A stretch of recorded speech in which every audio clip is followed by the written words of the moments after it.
Quais são as 5 coisas que o médium não deve fazer durante o seu desenvolvimento mediúnico? Normalmente, a gente vem aqui para dar dicas do que se deve fazer, mas é preciso entender também aquilo que não se pode fazer durante o desenvolvimento mediúnico, que vai, óbvio, te prejudicar. Então, vamos falar sobre o tema? Vem comigo!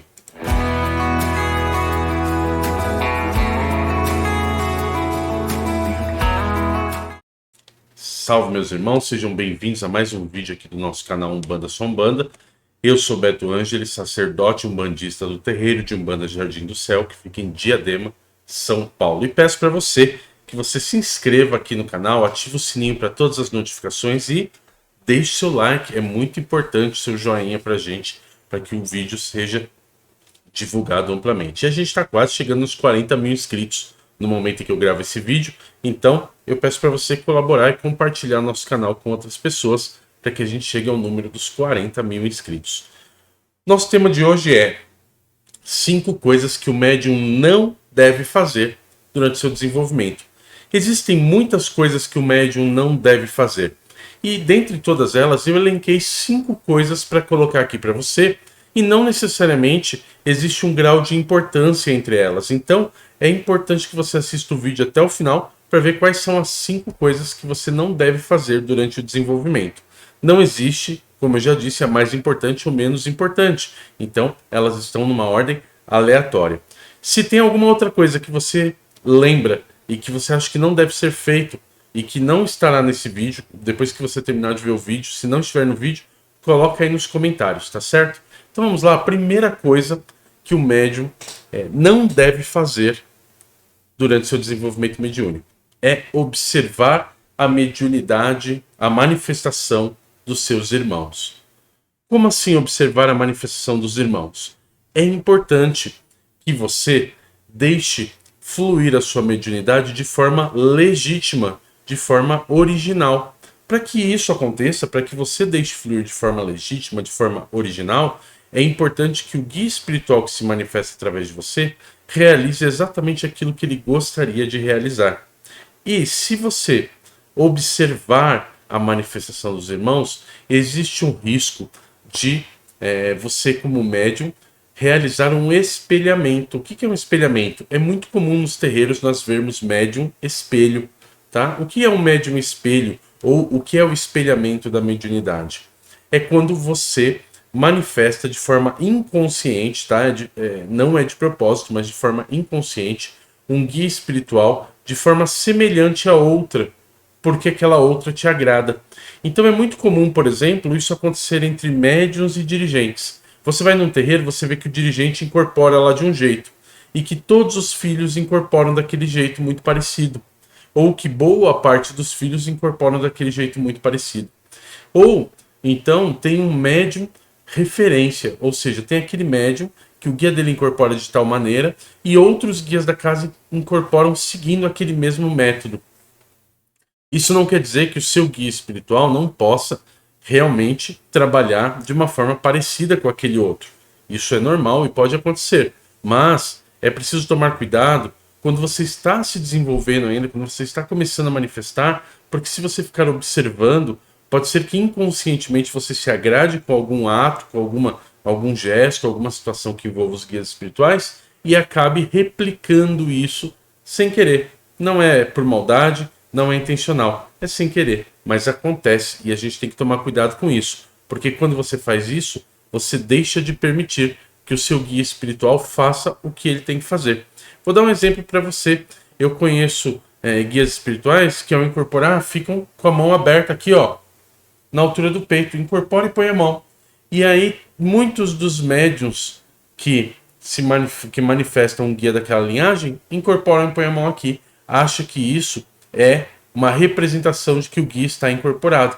Mas não é, né? É uma particularidade daquele guia específico. Os demais não precisam replicar. Nenhum guia espiritual é obrigado a trabalhar igual o outro. Eles seguem sim um arquétipo, mas eles têm a individualidade deles. Então permita que a sua manifestação seja legítima, seja original.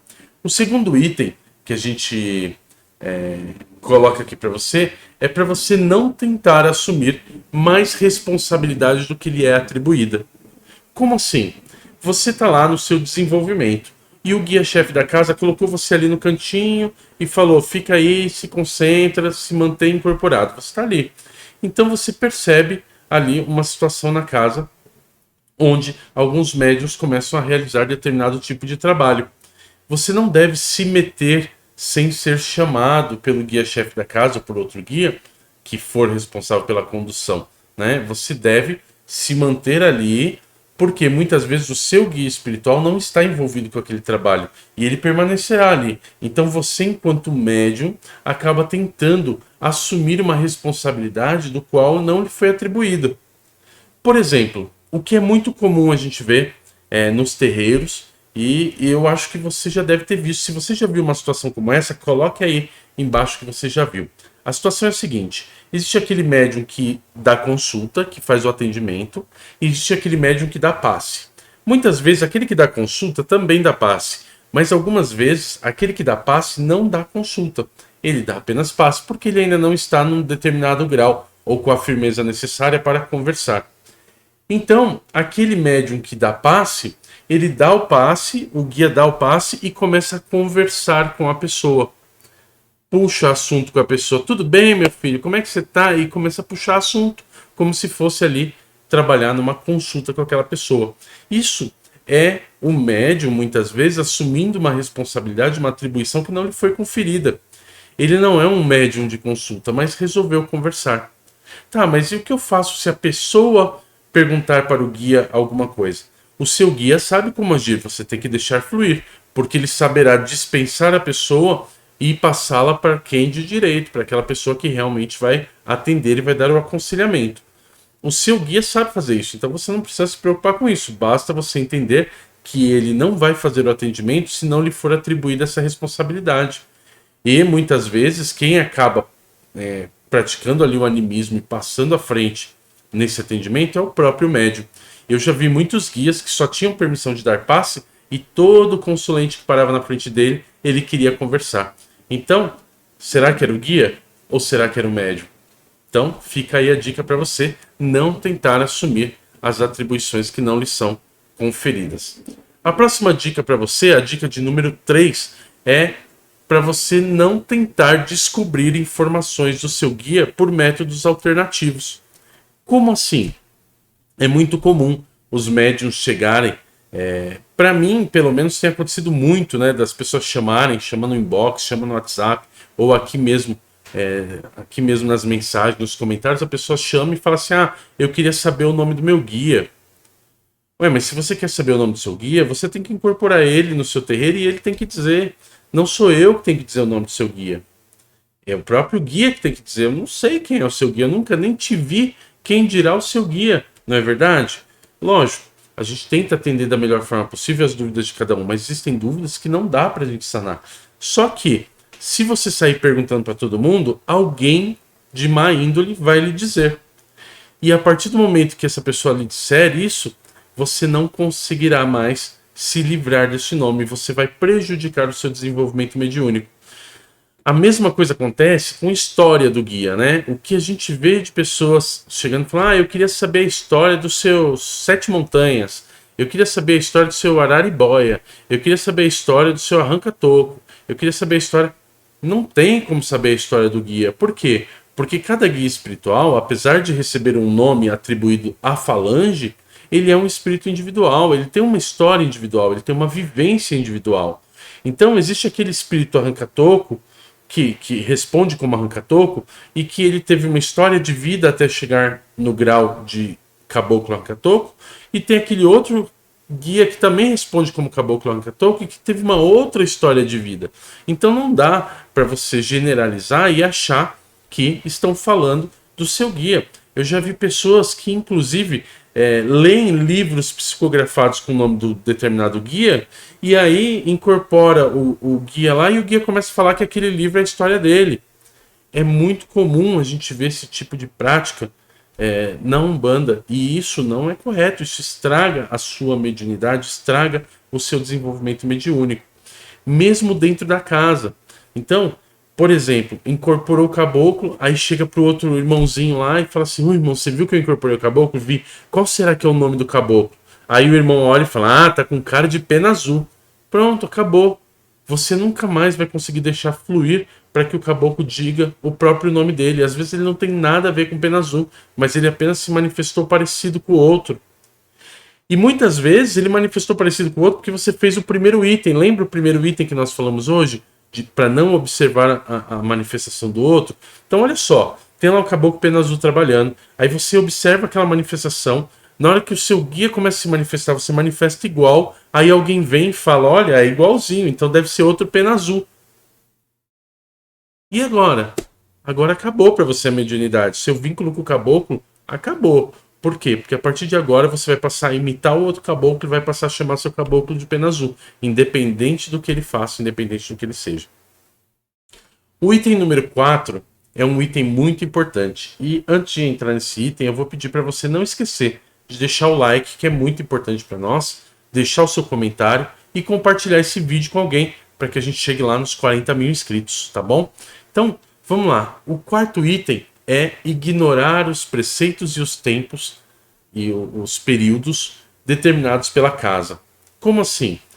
O seu pai de santo fala assim: olha, a gira é na... Vou dar um exemplo da minha casa. Vai, a gira é na quarta-feira. Na terça-feira você não pode comer tal coisa, tal coisa, tal coisa. Não pode fazer isso, não pode fazer aquilo. Tem que diminuir o vício.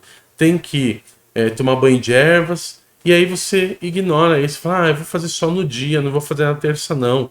Ou ah, eu vou ignorar, não vou fazer não. Isso prejudica o seu desenvolvimento. Por quê? Porque principalmente no começo do desenvolvimento, você precisa estar com a sua energia o mais pura possível para a conexão com o guia. Se você não está com a sua energia o mais pura possível, você está ali carregado, com vícios, com outras coisas, você acaba tendo prejudicado aí essa conexão entre você e o guia. E acaba atrapalhando. Ah, mas o que é conexão? O que a energia pura tem a ver com a comida pesada, por exemplo? Com carne, com a lasanha, enfim. A comida pesada vai desprender da sua energia para a digestão e muitas vezes demora para digerir. E essa energia que está desprendendo ali, ela vai fazer falta na hora da manifestação mediúnica.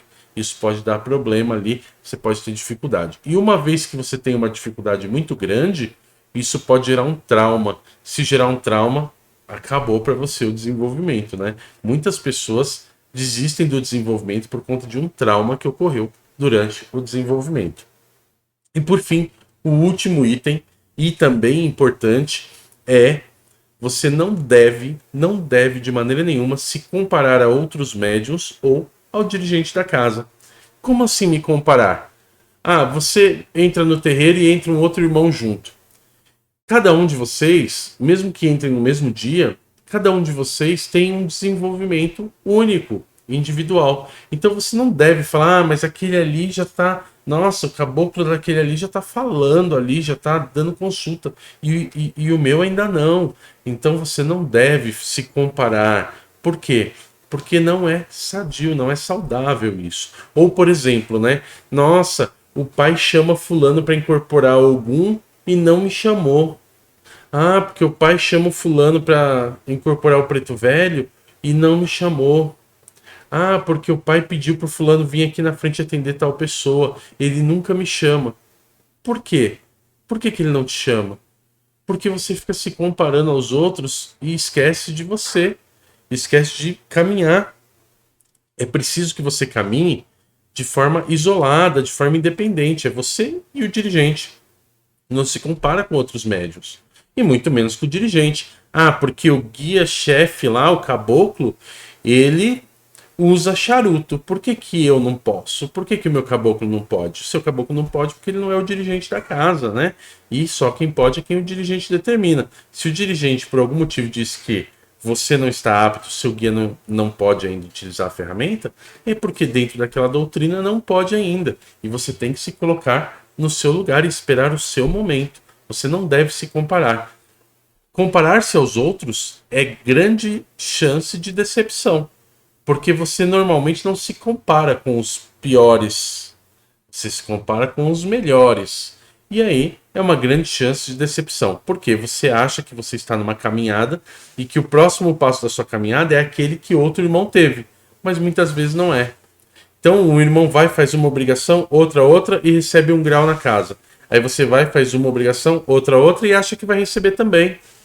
E não necessariamente você receberá, você não deve se comparar ao outro. Então, você tem a sua mediunidade, você tem a sua manifestação, você tem o seu grau na casa e o seu irmão, o irmão de santo, né, tem outro. Então, você não deve jamais ficar preocupado em comparar-se ou ficar olhando a manifestação do outro. Aqui foram 5 coisas que o médium em desenvolvimento não deve fazer. Existem outras, é claro. E se você lembrar de alguma outra que eu não coloquei aqui, então coloca aí no comentário e quem sabe a gente faz uma segunda parte desse vídeo aqui, só com os itens que não entraram aqui. Não esquece de curtir, compartilhar. Para se inscrever no canal eu vou deixar uma bolinha aqui no meio, né? E aqui dos lados eu vou colocar mais 2 vídeos para que você possa assistir e aprender cada vez mais. Então, um grande abraço para você. Axé.